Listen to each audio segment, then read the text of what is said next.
what it meant for my identity. Mm. And because Google does a very good job, as many companies do, of, the Google, Amazon, Meta, Variety, again, I'm sure there are many others, they are very good at hiring underconfident overachievers, which was me, right? Work was such a big part of my identity. I constantly wanted to be at the top of my quote class to get promoted and all of that stuff. So I poured every ounce of my being into my job because that is where I would get sort of my rewards and all of that.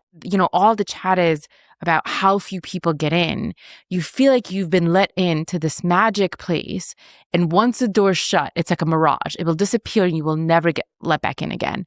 Now, what made the situation even more complicated is that one of the things that my parents felt happiest about is that my life was stable, right? That I was in a place where I made good money, the company was stable, I was secure, and I was not someone they had to worry about, right? It's like, in some ways, it was the immigrant dream, right? Like maybe you had it tough, but your kid was fine.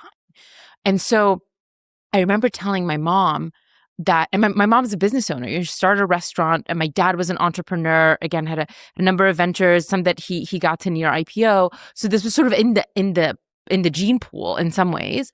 But when I told him I was leaving, you can sense the fear. Yeah. It wasn't disappointment, but it was real fear of like, all the stuff that I've done to get you here, you're sort of throwing away. But I felt inextricably because, I'd lived through periods of not being as financially secure as those around me and all of that. I didn't fear the poverty. I didn't fear the failure. I did fear losing the status. And I still remember the first time, I remember back in the day when, people would talk to each other on planes. I'd sit on a plane and people would be like, oh, inevitably, first or second question was, where do you work or what do you do? And I would tell people I worked at Google, and my God, and in 2007, people's eyes would light up and they would quiz you for ages because Google